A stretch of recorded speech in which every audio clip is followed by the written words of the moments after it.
बिस्मिल्लाहिर्रहमानिर्रहीम। अस्सलाम वालेकुम नाज़रीन, आपका मेज़बान अली हुसैन स्काई न्यूज़ के साथ एक बार फिर से हाज़िर हूँ। बड़ी अहम तरीन डेवलपमेंट्स हो रही हैं पूरे पाकिस्तान की सियासत में और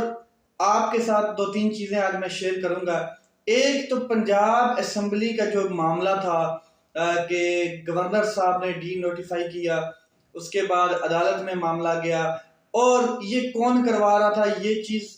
आप सब बखूबी जानते हैं। मगर इसके पीछे एक और चीज़ जो सामने आ रही है वो क्या है, वो मैं आपके साथ ज़रा शेयर कर देता हूँ कि एक शख्स है मफरूर आज़म, उसकी एक ख्वाहिश थी और वो ख्वाहिश ये थी कि मैं पाकिस्तान नहीं जाऊंगी जब तक पंजाब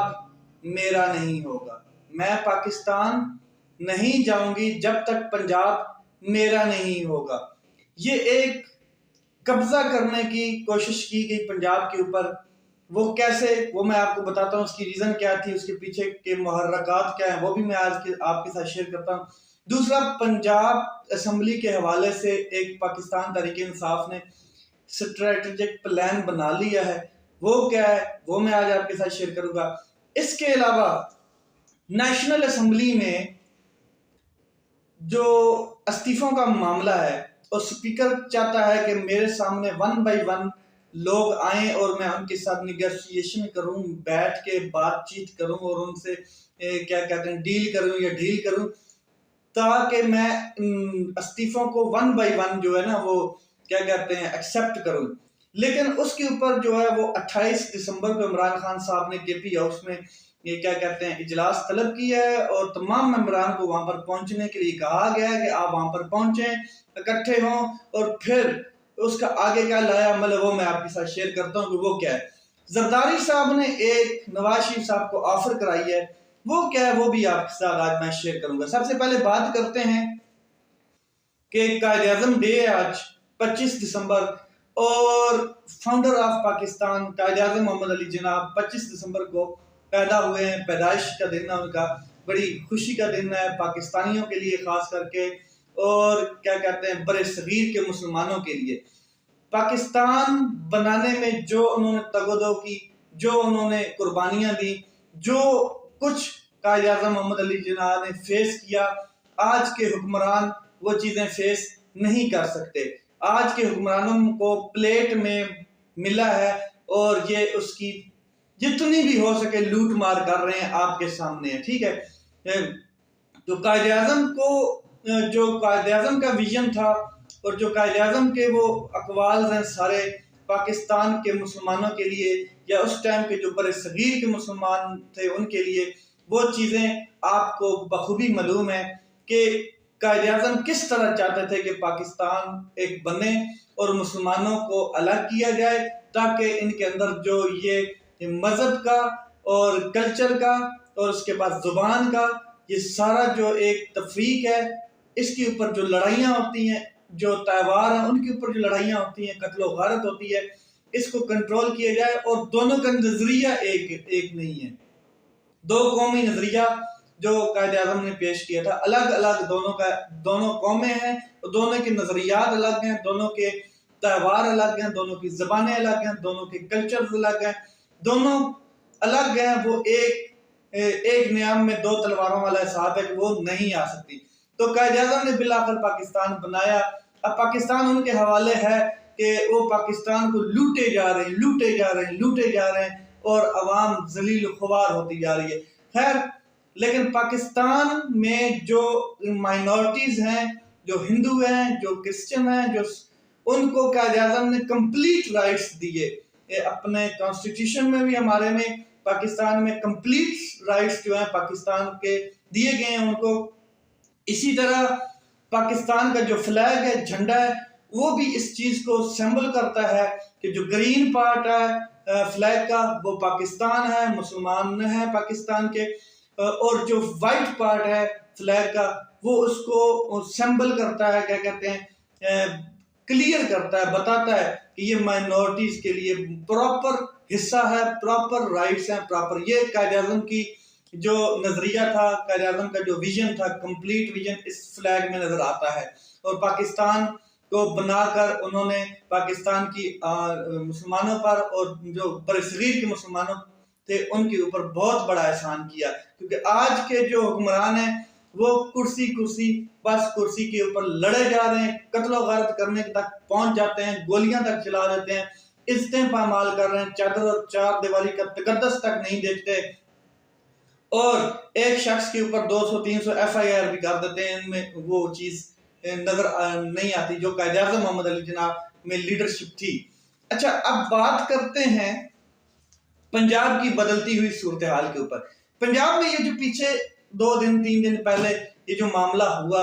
इसके ऊपर मैंने थोड़ी सी डिटेल में पिछले व्लॉग में भी बात की थी, मगर अब मैं जरा आपको बताऊं कि ये सारा कब्जा करने की कोशिश की गई थी कि पंजाब के ऊपर गवर्नर राज लगाया जाए या पंजाब के ऊपर क्या कहते हैं वजीर आला को डी-सीट कर दिया जाए, असेंबली क्या कहते हैं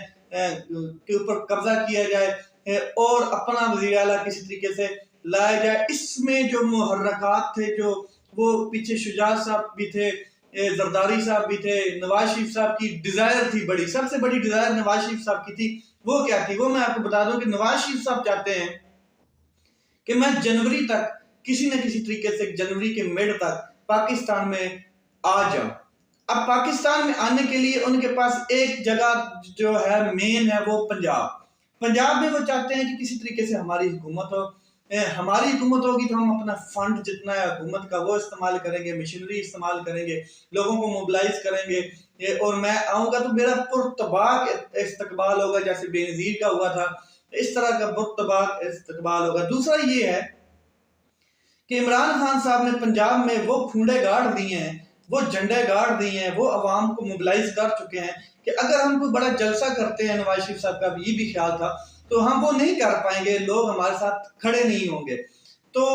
अगर पंजाब में हमारी हुकूमत होती है तो हम तमाम ब्यूरोक्रेसी, तमाम एडमिनिस्ट्रेशन, तमाम के तमाम चीजों को बुरुए काल इस्तेमाल में लाते हुए हम इसके ऊपर पूरा एक प्लान बना के बहुत बड़ा जलसा कर सकते हैं, मेरी आमद का जश्न मनाया जा सकता है। सिकंदर आजम आ रहे हैं, क्या कहते हैं वो फराडे आजम आ रहे हैं, मफरूर आजम आ रहे हैं, तो उनके इस्तकबाल के लिए हम लोगों को मोबिलाइज कर सकते हैं, इकट्ठा कर सकते हैं, गाड़ियों में ठूस ठूस कर ला सकते हैं, पैसे खिला सकते हैं, सब चीजें अपनी पावर ताकत का इस्तेमाल करके एक बड़ा जलसा कर सकते हैं।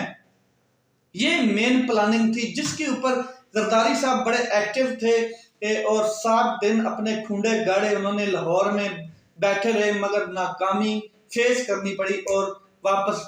टली हो गए। इसके अलावा क्या कहते हैं अब जो शुजात साहब थे उनके हाथ में भी गेम उन्होंने पूरी रखी हुई थी कि आप किसी ना किसी तरीके से परवेज इलाही साहब को, क्योंकि वो आपके भाई हैं, उनका रिश्ता है, तो किसी ना किसी तरीके से आप उनको समझाएं, मतलब कि हमारा कुछ मान रखा जाए। लेकिन वो भी मुकम्मल तरीके से नाकाम हुए, मुंह की खानी पड़ी, क्योंकि इमरान खान साहब जिनका ख्याल था कि ये सोलो गेम खेलते हैं, सोलो स्टाइल है, वो क्या कहते हैं अब उनको समझ आ गई कि इमरान खान साहब से अच्छी सियासत कोई नहीं जानता है। बड़े तरीके से इमरान खान साहब ने अपना एक रिलेशन जो डेवलप किया हुआ था काफ लीग के साथ, परवेज इलाही साहब के साथ, उसको मेंटेन रखा, उनकी बात समझी, उनके साथ चले और वो भी उनके साथ चले। मुकम्मल इत्तेहाद जो चल रहा था तकरीबन अब तक जो नजर आ रहा है वो सेम ही था और सेम चल रहा है, अच्छा चल रहा है। इसके बाद जरदारी साहब ने एक ऑफर कराई कि पंजाब तो हमारे हाथ में बहुत मुश्किल आए, क्योंकि अगर पंजाब में हमारी अक्सरियत होती, जो हमारी हुकूमत होती, जैसे ये लोग कहते हैं ना कि वोट ऑफ नो कॉन्फिडेंस से भी भाग गए, और वोट ऑफ कॉन्फिडेंस क्यों नहीं लिया इन्होंने, इनके पास अक्सरियत नहीं है, खो चुके हैं। अक्सरियत है ना भाई, 177 मेंबर पीटीआई के हैं, गिनती कर लें, नॉमिनेट है, उसके अलावा 10 मेंबर काफ लीग के हैं, तो अक्सरियत ही है। आपके पास वो 10 मेंबर काफ लीग के होते तो आप पंजाब में बैठे होते। लेकिन जरदारी साहब ने ऑफर कराई नवाज शरीफ साहब को कि आप एक काम करें, आप पंजाब में लाहौर में लैंडिंग करने की बजाय आप लैंड करें कराची में। कराची में लैंड करने का मकसद ये होगा कि जब आप कराची में आएंगे तो कराची में पीपल पार्टी की हुकूमत है, वो आपको एडमिनिस्ट्रेटिव तौर पे भी सारा मशीनरी भी हम इस्तेमाल करेंगे, ब्यूरोक्रेसी भी इस्तेमाल करेंगे, लोगों को मुतहर्रिक करेंगे, तमाम का तमाम इस्तकबाल जो पुरतबाक इस्तकबाल होगा वो आपका कराची में कर लिया जाएगा। लेकिन सियासत तो पहले ही नवाज शरीफ साहब की दफन हो चुकी है, ठीक है। उसके ऊपर सियासत के ऊपर कंडोलेंस करने का दिल करता है, ताज़ियत करने का दिल करता है, मगर वो इस स्टेटस के क्या कहते हैं, जो उनका स्टेटस है पंजाब के अंदर के उनकी पावर थी, ताकत थी, और वो इस्तकबाल करवा रहे हैं सिंध से, वो स्टेटस उनका मजरूह हो रहा था। इस वजह से उन्होंने वो जो ऑफर थी उससे इनकार किया। उसके अलावा दूसरा एक ऑप्शन था उनके पास कि मैं इस्लामाबाद में डायरेक्ट लैंडिंग करूं अपनी, और वहां पे लोग मेरा इस्तकबाल करें, लेकिन वहां पे चारों तरफ तो हुकूमत पाकिस्तान तहरीक इंसाफ की है, सिवाय 27 किलोमीटर के एरिया जो वो इस्लामाबाद और पिंडी। अब इस्लामाबाद और पिंडी से कुछ लोग आएंगे जरूर, लेकिन वो इतना बड़ा जलसा नहीं हो सकता है, इतना बड़ा लोगों को मुतहर्रिक नहीं कर पाएंगे, लोगों को इकट्ठा नहीं कर पाएंगे कि एक पुरतबाक इस्तकबाल जो मुगल आजम के हुए करते थे, अब फरूर आजम का और फ्रॉड आजम का होने वाला है, या करप्शन का होने, जो सरदार है उसका होने वाला है, तो वो कैसे कर पाएंगे, ये उनके लिए चीजें थोड़ी सी डिफिकल्ट थी, जिसकी वजह से नवाज शरीफ साहब की डिजायर थी कि वो पंजाब के ऊपर काबज हों, पंजाब उनके हाथ में आए किसी न किसी तरीके से। इसीलिए उन्होंने ब्यूरोक्रेसी को भी इस्तेमाल करने की कोशिश की, पावर के जरिए ताकतवर हलकों से फोन करवाए उन्होंने, और उन्होंने कहा कि इनको कहें कि चीफ सेक्रेटरी के ऊपर भी दबाव डाला, सेक्रेटरी के ऊपर भी दबाव डाला, गवर्नर को भी अनकॉन्स्टिट्यूशनल एक्ट करने के लिए उन्होंने कह दिया कि आप अनकॉन्स्टिट्यूशनल एक्ट करें, और क्योंकि हम राइट पे हैं। हालांकि लीगल टीम जो गवर्नर की है उसने रोका है गवर्नर को, मगर उन्होंने रात गए जो ये काम डालते हैं ना, तो ये रात गए चोर ही काम डालते हैं, क्योंकि जो दिन दिहाड़े काम करता है वो क्या कहते हैं, गैरतमंद इंसान होता है और सच्चा इंसान होता है। रात के अंधेरे में चोरों डाकुओं के काम होता है कि कार्रवाइयां डालना, तो ये इन्होंने डाली, और फिर अदालत उस्मा ने जो है वो उसने इसको सस्पेंड कर दिया। आगे देखें नेक्स्ट क्या होता है। पंजाब की बदलती हुई सूरत हाल है, तमाम एमपीएस को क्या कहते हैं बुला लिया गया वापस, कुछ आ रहे हैं, कुछ सबको कॉल कर दी गई कि आप वापस आए, क्योंकि 11 जनवरी को हेयरिंग है अगली अदालत की, और उससे पहले परवेज इलाही साहब जो है वो वोट ऑफ कॉन्फिडेंस के सामने पेश होंगे, वोट ऑफ कॉन्फिडेंस लेंगे, और उसके बाद जैसे मोनस इलाही साहब बार बार ये कह चुके हैं, और परवेज इलाही साहब ने भी अपना क्लेम किया हुआ है, वादा भी किया हुआ, प्रॉमिस भी किया हुआ है कि हम हर हालत में वोट ऑफ कॉन्फिडेंस के सामने पेश होने के बाद इसको असेंबली को डिसॉल्व करेंगे, असेंबलियां तहलील होंगी। फवाद चौधरी साहब भी ये बार बार कह चुके हैं कि असेंबलियां अब रुकेंगी नहीं, तहलील होंगी, और हम दोनों इकट्ठी करेंगे। और तीसरा जो मेन चीज है वो है हमारे इस्तीफे जो एक्सेप्ट नहीं हो रहे, जहां पर लिंगर ऑन किया जा रहा है, लटकाया जा रहा है, वो है नेशनल असेंबली के। नेशनल असेंबली के लिए भी इमरान खान साहब ने एक बेहतरीन स्ट्रेटेजिक प्लान बनाया। 28 दिसंबर को तमाम अरकान पार्लियामेंट जितने भी हैं नेशनल असेंबली के, उनको केपी हाउस में इकट्ठा होने के लिए कहा गया। वो तमाम के तमाम वहां पर इकट्ठे होंगे और वीडियो लिंक के जरिए इमरान खान साहब उनके साथ खिताब करेंगे। इसके अलावा इमरान खान साहब उनका अपना स्ट्रेटेजिक प्लान उनके सामने रखेंगे, और शाह महमूद कुरैशी साहब की क़यादत में वो स्पीकर असेंबली के सामने पेश होंगे। स्पीकर असेंबली अब चाहता है कि मेरे सामने 1 बाय 1 पेश हों, लेकिन जाएंगे ये सारे इकट्ठे ही पार्लियामेंट में, और वहां से आगे किसी ने 1 बाय 1 वो अगर मिलना चाहते हैं तो मिल लेंगे। मगर जो अभी तक का प्लान है वो यही है कि 28 दिसंबर फाइनल डेट दी गई है कायदे तहरीक इंसाफ की जानब से, जो लीडरशिप है सीनियर, और उन्होंने कहा है कि 28 को इसको वाइंड अप करें, ताकि आगे जनवरी में हम सारा तमाम का तमाम जो किस्सा है इसको खत्म करें, और इसके पीछे जितने मुहर्रकात हैं उनके मुंह पे भी एक थप्पड़ मार दें हम, कि अवाम जो है वो चाहती है इलेक्शन, अवाम चाहती है फुल कॉन्फिडेंट लीडरशिप, अवाम चाहती है एक अजीम लीडर, और अवाम की जो उम्मीदें हैं उनके मुताबिक आप चलें। आप अपने क्या कहते हैं बैंक बैलेंस और अपनी वफादारियां किसी चोरों, डाकुओं, करप्ट लोगों के साथ मत चलाएं। ये 3 चीजें जो आज मैंने आपके साथ शेयर की। मजीद